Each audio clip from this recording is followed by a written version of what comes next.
Hi, everyone. Welcome to an Talking Insomnia episode where I'm super, super happy to have Ben with us. Ben, welcome. Hi, Daniel. How are you guys? I'm good. I'm good. And so, for everyone tuning in there, Ben and myself, we worked for some time on bedtime on my app. So we'll talk about that and how things have been going and how things are and answer and talk about any questions, etc. But let's start with Ben. How did you find me? So it all started with I just found the YouTube channel.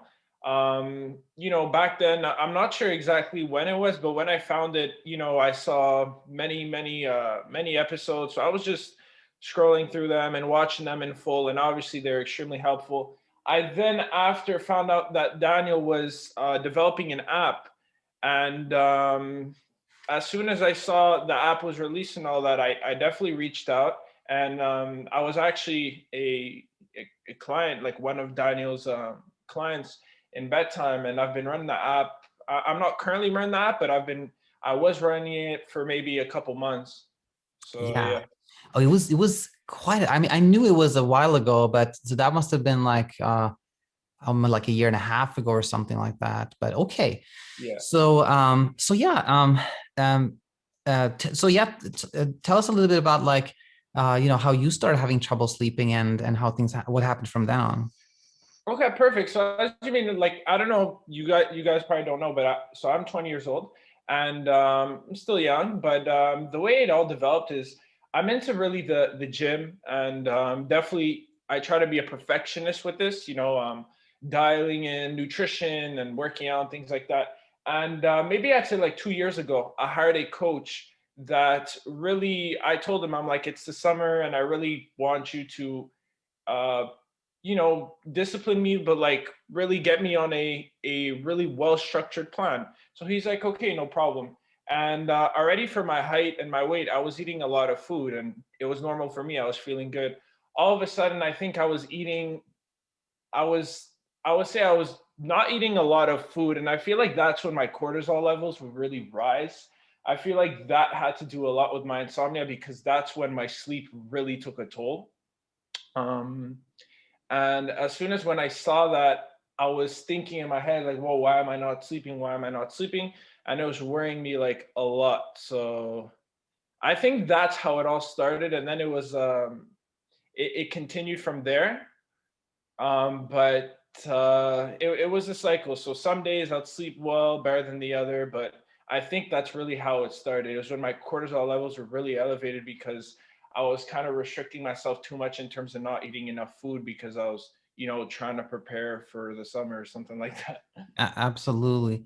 Was it just like you had summer vacation, so you had time, or was there like a specific event of the summer you wanted to prepare for? It was summer vacation, like beautiful weather out, and it was always, I don't know, just yeah, beautiful weather outside in the pool. So I told myself like, why not? Let's do it. 100%. Okay, no, totally get it. And this is a pretty common story of how it started. And then, so let's say that was about 2 years ago, and then did you take that pretty common path of trying things, kind of experimenting, etc.? Like experimenting in terms of what? Like taking supplements and sleep Oh, hygiene.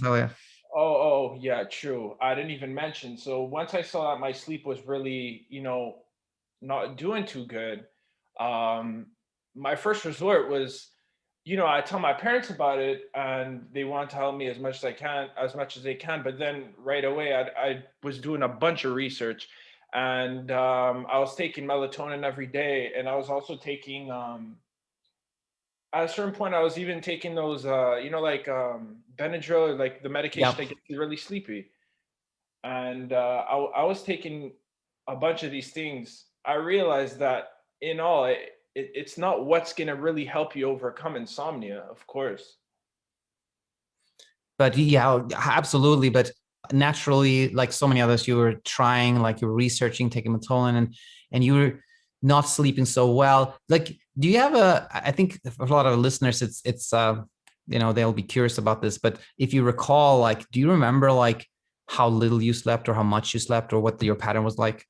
So in the beginning, I would wake up. The issue is I would wake up multiple times during the night, and I would tell myself like I was shocked because it wasn't something that I was usually doing. Like my sleep used to be like I sleep at this time, obviously not overthinking anything. It was natural before, right?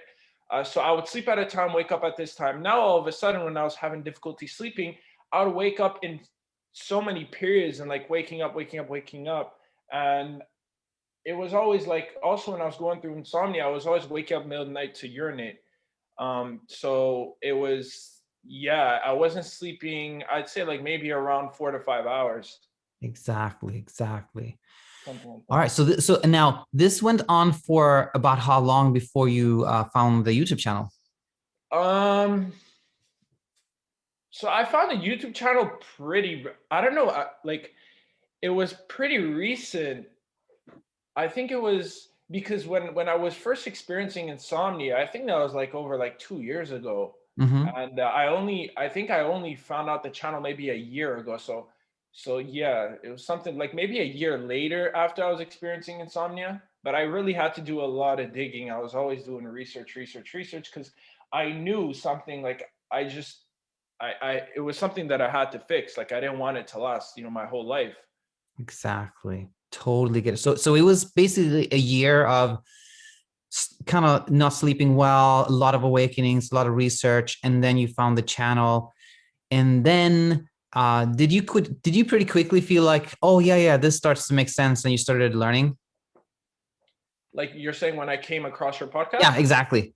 Oh yeah. So, right away I was always trying to find the one like the one click solution. Like I even I don't know if you remember, but I'd send you an email and it was like bombarded with questions, and I was really like I was just at a certain point when you don't sleep a lot, like you really your mental health, like you're fed up, you want solutions, you want a quick fix. But the thing with insomnia, I don't like personally from my experience, I just don't think it's a quick fix. It's a learning experience and things like that. So the podcast definitely helped. It really gave me the impression not to overthink things, and even if you don't sleep one night, carry on and just live your life, like it normally should. So definitely after watching a couple with all the other guests that you had on, definitely helped. Like I cannot even explain, and I have many other ones that I still need to watch because it's part of my routine now. Very, very glad to hear this, of course. So you started watching and the app wasn't out yet, but then I think I probably announced it and you were one of the earlier clients. Maybe just comparing what I personally feel is that for a lot of people, kind of the free stuff that's on the podcast, etc., it can be all you need, but sometimes it can be almost like what do you call it, like it's a little scattered. So I think with the app it's like laid out, and then you have Yeah. like you can ask me questions all the time. So did you find that was helpful, or what made you felt like you maybe needed a little bit more than was on the podcast, or what made you decide to go with the app? So the great thing with the app, as soon as I, came across it, is the fact that it's super organized, and it has like an agenda checker. So like you go through it and it tells you there's like checkpoints, and they want to know like how I don't want to really give any leaks of the app, but it is just super organized, and it makes you in check with everything, and make sure that you're on top of it. But like it's just great. Like it's just laid out in such a way that doesn't really stress you at all. It's I just really like the way that the whole app is designed and everything like that. That makes me super happy to hear this. And but for people tuning in here, this I think that's the benefit, is that it's organized and you have somebody to talk to. But there's no secrets in it. Like I share everything, of course, on the podcast too. But what if you would think about like, okay, these things really helped me. What would you think were the kind of the teaching points or the insights that were most helpful to you? So definitely something is that, like I said before, I always thought that, with insomnia, it's always like a one quick fix. You take something and then that's it, it's gone. I always thought that, if you rely on medication, like if you took melatonin or whatever, then it would just disappear. But insomnia is more something like it has a lot to do with like the mental, you know, like the way you respond to it. So what definitely helped was after watching the podcast and hearing you and was uh Coach Mike or what? Michael, probably, yep. Yeah, Michael. Just the fact that you'd approach insomnia in terms of like, you know, if there's some days where you don't sleep well, like do not overthink it. Just, you know, try to ignore it, act like you don't care. Like things like these specific tips, which definitely help because it reassured me and, you know, gave me it in terms of like just not to rethink it because it was something I definitely want to do. I wanted everything to be perfect and you know when I want to sleep I want to just fall asleep perfectly and not wake up in the middle of the night. But there's always going to be nights where you know they're not always the best. And yeah, it's just listening to your tips like not overthinking and things like that definitely help. Very, very good to hear. And, I wanted to like talk a little bit about it's kind of generally a common way people start having insomnia, and then I'm curious to see how this relates to you. But one very common story is someone who is very into like maybe fitness. I've had a couple of like weightlifters on the channel, some who was like a triathlon person doing a lot of triathlons, and oftentimes it's like, with your fitness, etc., you do have some control. Like you can decide how much to exercise, how many steps to take, and you can track your weight and things like that. But then oftentimes when there's some, like you start sleeping a little bit less, then you're like, you kind of deploy the same approach to sleep. You sort of try to like control it, if you will, and that makes it really tricky. So there's often, like very often, someone who's really into their health and fitness quite often also start having some trouble sleeping because of that. But does that relate? Does that how does that sound to you? Oh, for sure. It's something I can definitely relate to because the thing with when people start to get into fitness, their level of discipline will, you know, increase. They'll be more motivated to put in the work and things like that. And now when they're going to be battling with insomnia, it's also they approach it the same way in terms of they want to to like fix it, like in terms of you know when you start to train and like you have an ideal body weight that you want to reach, there's way to do that and like you're going to work your way to reach it and be you know to be satisfied with that. And insomnia, I in the beginning I would approach it the same way. It's like I'd see an issue and I'd want to fix it right away. But yeah, like for sure I definitely I can relate to what you're saying. Very, very well. This is so helpful for people to hear because it's so common. And now I think we were actually scheduled to talk around Thanksgiving, but then I realized on my end that we had scheduled on Thanksgiving Day, so I said sorry, and then it didn't happen that time. So I mean, you graduated from bedtime. I believe it must have been several months ago, and I think you really have like internalized the core message, which is like the more you focus on it, the more trouble you have. But overall, would you say at this point in time, would you say like you still struggle with it sometimes, or not so much, or how are you doing now? So like I said, the app has definitely helped, but it's I wish I was able to say that, you know, I don't have trouble sleeping anymore. It would be good if I can say that, but I still have those days where I have trouble sleeping. You know, even with the like I'm a night person, so every time, you know, when you schedule a window to sleep, my sleeping window would either be like 3 a.m. and 4 a.m. So it's you know for some people it might be quite late, but what I realized is just sticking to that sleeping window, even if it's late, like it's definitely gonna help because you don't want to like always switch up the times and things like that, which is not like I'd say the brightest thing to do in terms of you know when you figure out like when you learn more about insomnia, it's something that you need to stick to in terms of the sleeping window. But overall, I mean, I definitely still have those nights where, you know, they're not the greatest. And yeah, you know, I'm still trying to be positive, remain positive to definitely have a, you know, better nights of sleep.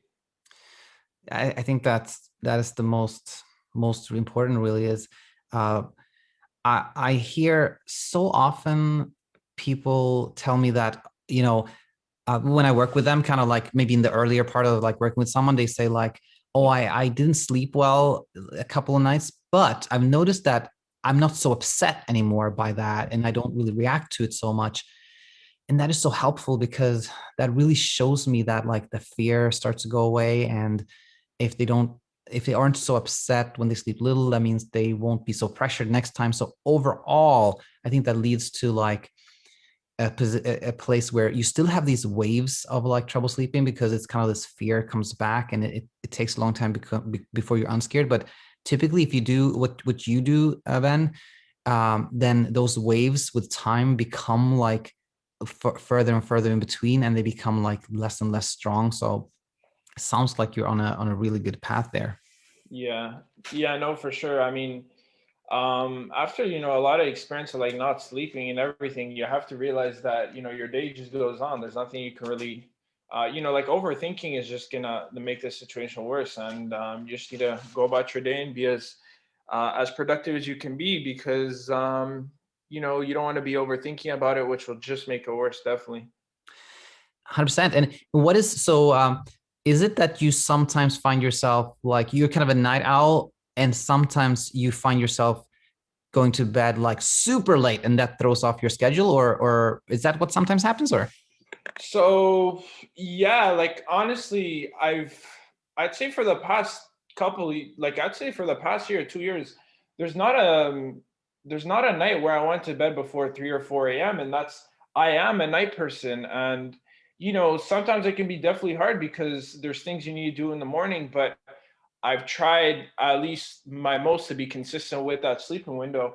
Um, but definitely, like in the future, like I also came on the podcast because as a client, I always have questions in mind, and I always want to know, are there ways that I can actually adjust my window to be even before, so that I can now wake up earlier in the morning, like, because it would always be cool. Like I'd find it would always be cool to go to bed at maybe 11 or 12, and wake up earlier. And because like I said, even though I'm a night person, like waking up earlier and sleeping earlier would be pretty nice to me. yes, yes. Yeah. And let's go back to if we go back like before this started to become a problem, uh were you like when you were 16, 17, were you sleeping very late back then too, or more typical hours?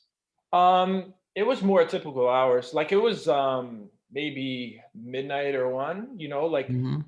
my normal sleeping schedule would probably be like maybe in the summertime it'd be a little later. But when I wasn't, right now I'm in university, but let's say in high school when I wasn't having insomnia, I'd had to get up in the morning, and I'd be in bed by 11:30. Yeah. And I'd get up, sleep throughout the whole night, not waking up once. And how about, so now you're in university, and I think with COVID and everything, it's probably been maybe even more flexible. So right now you don't have to be up at a certain time, I'm guessing. Yeah, so yeah, exactly. With my schedule, most of my classes are at night, which is yeah, which is fine. But I was always imagining, like, let's say if I have classes in the morning, it's gonna get much harder because I'm gonna have to wake up earlier. And I was always thinking to myself, like, it would be pretty cool if I can now go to bed earlier than 3. But I've always tried, and it's something that my body's just used to by now, going to bed later at Oh like yeah. around 3 or Yeah, 4 a.m. but I honestly don't think this is going to be too hard to change at all, actually. So, but to preface that with something, so I often have clients and patients too in the hospital and whatnot that tell me like, they had trouble sleeping for a while, and they're like, but they're like so happy that they have a flexible job. They're like, but at least they have a flexible job. Like, I don't know what I would have done if I had to get up at 7 every morning or something like that. And then in my mind, I'm thinking, you know what? Flexibility is not always your friend, meaning if someone sleeps, for example, from like 3 a.m. to let's say 9, 10 a.m. or something like that, and they try to go to bed at like midnight, then they're not going to sleep at midnight because they're just not ready for sleep like you've experienced. So you can't really change things from that end. You can't really do anything in the night to sort of make yourself sleep earlier. But if you work on it from the other end, and if you start saying, okay, I'm going to decide to be up earlier, like 2 hours earlier, for example, every morning, then it's going to be pretty painful for maybe a week or two or something like that. But if you just keep consistently getting up earlier, then you start feeling sleepy earlier in the night too. So I think that is a very, very practical way to change things. Oh wow. Okay, yeah. I'm sure that's gonna be really hard at first, but I mean, I've went through a lot of nights, not sleeping too well. So even if it's less than what I experienced, I guess it'll all be worth it at the end, for sure. Absolutely. And you can do it very gently. You can do like, you know, and slowly you can do like, oh, I'm going to get like half an hour earlier for a week and then half an hour earlier next week. And I really don't think this will be too much of a struggle, Ben. Um, and and at some point, let's say you have a job or something when you have to be forced to wake up, then it would kind of self-resolve because you don't even have that flexibility. But I really don't think this will be too much of a struggle, Ben. Yeah. Yeah, no, for sure. Like I even like that's what I'm saying. I was extremely lucky with the way my schedule is set up because I have most of my classes are at night and they're online, so I can access it on my computer. But like for example, I have an event coming up on Sunday. I need to get up at 7, and when your insomnia kicks in and you're always overthinking like a week in advance, asking yourself like, oh, what I'm gonna have to plan for this. But in reality, I mean, I'm like thinking to myself, like, there's no planning, you just go to bed like you usually go to. And like, even if you get a little less hours of sleep than you usually do, I mean, it's not a big deal because, it isn't. I was so happy you said that. I was so happy you said that. For That sure. it's so, perfect sense. It's like you have this thing coming up and your mind wants to start planning, but it's like you said, no, you can't. The more you try to plan or prevent it, then the more trouble you'll have. So it's exactly like you said. Exactly. And like, something that I tend to do is, for example, if I have to get up really early, like on Sunday, I have to get up pretty early at like 7 or 8. I'm always gonna like go throughout the day by telling myself, oh, I only got 4 or 5 hours of sleep. I think that's like kind of common. Exactly. And exactly. It's like just the knowledge that you slept little and kind of telling yourself that you slept little and thinking about and pondering it, that often makes you really tired. But if you didn't even think about it or reflect upon it, you probably wouldn't feel that different. Yeah, no, of course, for sure. But if I didn't come across your podcast, I would have never think that because I always thought there's like a one quick fix. Like I wouldn't, I don't know. It was just my mindset has shifted completely after watching you guys. So even though I still struggle with a couple nights of sleep here and there, and it's always something I'm going to remind myself, and that there's ways to overcome it because I know you've had a lot of students who are now I don't know if I can say insomnia free because there's always going to be those nights that are tougher, but who have actually really been successful with sleeping well. I'm super happy to hear this. And it becomes this almost like judge, like what do you call it, like a judgment call sometimes when somebody says, I now I have some trouble sleeping like twice a month. And then in my mind, I'm like, is that not like almost everyone has trouble sleeping sometimes? So it's like Exactly. gray zone. Like, do you still have insomnia or not? I'm not sure sometimes. Yeah, no, of course. And even I remember something that I tend to do, and sometimes I always think about it, is that like I'd say like, oh, maybe I need to get a blood test. That's the reason why I'm not sleeping too much. But it was more, I don't think it wasn't a health perspective. It was the fact that when you're overthinking and you're always constantly like drowned with thoughts and thoughts and thoughts at night, your heart is gonna now elevate, and you're more stressed. And 100%. you get up, you wander around your room. That is what's causing it. Because yeah, like I said, I'd always try to rely on like, oh, maybe, like again, going back to the one quick fix, is there something I could fix about, my health? Am I deficient in something? In reality, I don't think that wasn't the issue. And I think that, a lot with most people who experience insomnia, it's really what goes through, the mental aspect. 1000%. And I think this was so important that you brought this up because for anyone out there, I know this is so hard, but for people tuning in here, you know, I when I start working with a client, it's almost like always like, what can I do? And like I try to like teach it, but what can I do? Like it's always that like I need that thing, that quick fix. But as Ben says here, it isn't that. You just learn a little bit, like take a step back and let it take a little bit of time, and you'll see good things will come your way for sure. Yeah, no, for sure. All right, so yeah, Yeah. any more questions you had, Ben? Yeah, no, I was always I had a question because like I said, like I'm 20 years old, and I'm aware that there's always going to be those nights where, they're not going to be as good as I want them to be and things like that. But do you have any tips on like not having these bad nights lasting for, because my fear, I'm gonna be completely honest, my fear is to have a like consistent period of not sleeping well, like for over 20 or 25 years. Like when I'm gonna be, let's say 30, God willing, or like 40, it's definitely something that I don't want to go through, But do you have any tips on not dealing with insomnia for 15 or 20 years? Oh, absolutely. I think this may sound crazy when you hear this, Ben, but I think that's I think that's virtually impossible for you to for that to happen to you. I think that's impossible, and I'll say why. And it's because when you hear a story of someone who's had trouble sleeping for like 10 years or 15 years, Yeah. that is always because, in my opinion, it is always because that person unfortunately never got any good information. They are still like 10 years later, they're still looking for that thing, the quick fix, that thing is going to help them, because sadly there's so little good information out there. But the thing is, when you just understood that insomnia is sort of like an anxiety, or it's something that has to do with how I think and overthink, if you will, when you just understand that, then what you will not do when you have a night or a stretch of nights where you sleep is like, you will not go and Google and take a blood test and try the supplement and try this thing. And by not doing that, you're not going to go down the rabbit hole. And it is when people go down the rabbit hole that they have ongoing trouble sleeping. So the thing that I've started to say, and I like to say, is when you're not going down the rabbit hole, you are going away from it, or you're staying out of it.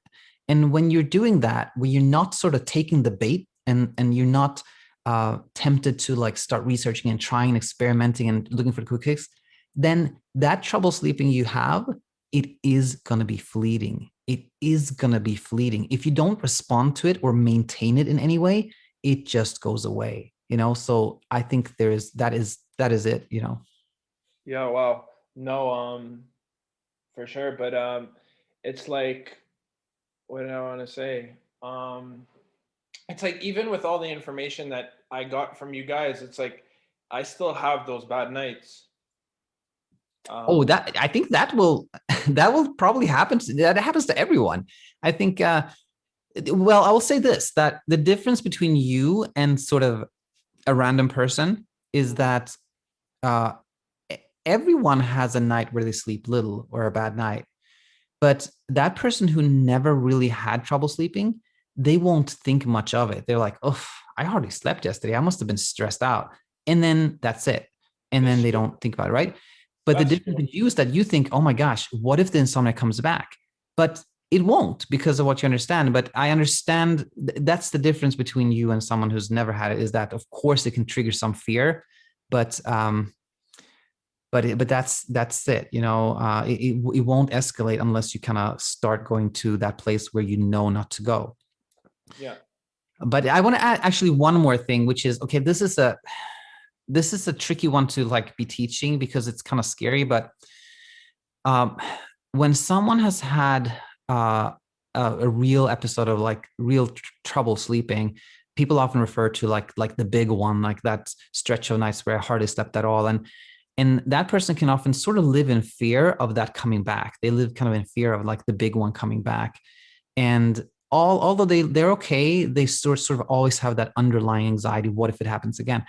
And you can go in the direction that I went now, which was basically saying, well, you have so much knowledge and education that it won't happen. And that can often be all you need. You basically just know that, okay, that the big one, it won't happen to me again because it just won't. I know too much. And I believe that is true. But sometimes the way to become kind of completely free of the fear, it is to actually be willing to imagine it. And I know it sounds crazy, but it's basically like if you're willing to imagine this thing you're scared of happening again, then you're basically telling the brain that it's okay if it happens again. And then it's like, oh, then I don't need to warn you about it, because the brain is always trying to warn you. So in a weird way, if the brain is trying to tell you like, what if you have insomnia again, and you go like, well, that's okay, I'm willing to experience insomnia again, then you completely neutralize the fear. So that's a little tricky one, but that can also be helpful. Yeah, no, for sure. So it applies on like accepting the thought, because I used to always try to avoid it and avoid it. And that's when like, the feeling when you're like laying in bed and like you're trying to sleep, you're closing your eyes and all of a sudden you're not sleeping and your heart is being faster and you go to the bathroom a couple of times, you walk around. And that's because I was, avoiding. I was telling myself like, no, like I was trying to say just not willing to accept that it's okay, I'm not going to sleep that night. The difference now is because even though I still have those nights where I don't sleep well and things like that, the major difference is that I'm actually willing to accept. I don't really avoid these thoughts. I let them come into me, and if I sleep well, then great, but if I don't, then it's not a big deal. I don't know what to say. That's it. Like Yeah, that's the most fundamental. Like that's so helpful. I'm so glad to hear that, Ben. it's true, because um I really think that there's a lot worse things that can happen in life than just one night of bad sleep. Like, it's as much as like one having not sleeping well, it's definitely not going to be a fun experience because you feel groggy the day after, but it's really not a big deal. Like, as simple as I may say it, like, um I've been through it and it sucks. I wish no one was going through that, but you can still be so productive and go about your day and do so many things. And that's one thing that I actually believe is going to make a huge difference when you have a bad night of sleep. I think one of the worst things you can do, it's just going to make it worse, is just, you know, skipping out on things that you were going to do if, let's 100%. say, you sleep well.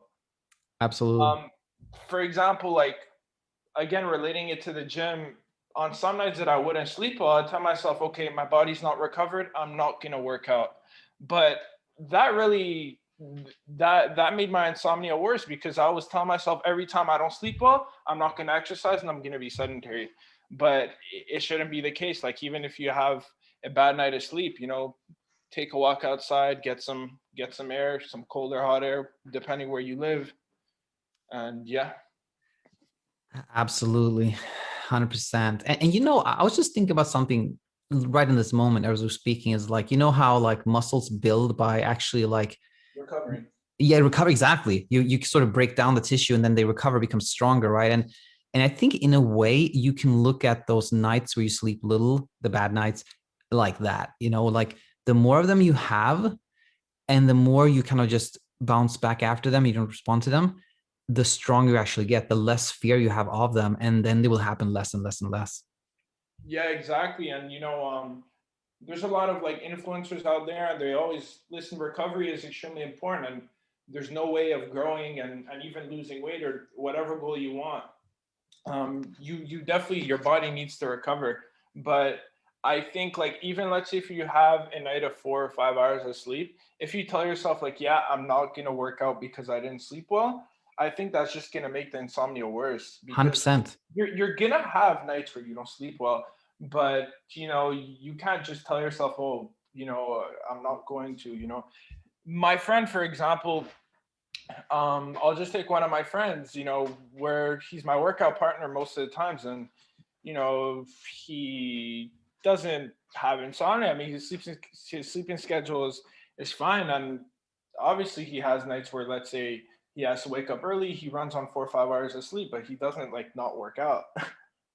He still 100%. gets it done. Absolutely. it's just like you say, like if you avoid things to kind of like after you slept little, it's just allowing that insomnia to have like a bigger place in your life than it needs to have 100%. Yeah. Perfect. Well, yeah, this was great. And yeah, other questions? Um, Honestly, so the question that I had before that I asked you, that was really the only question. I mean, I was always interested in changing my sleeping window, but I know with time I first need to get used to waking up early. So I know that's the first step I need to Yeah, focus. and it will kind of change by itself when you do that, you know. Yeah, yeah, of course. Perfect. So I will just say, this is great talking, and stay in touch, and just thanks so much for coming on. It was really helpful. Of course. Thank you so much for having me, Daniel. I really appreciate it. Yeah. Bye bye.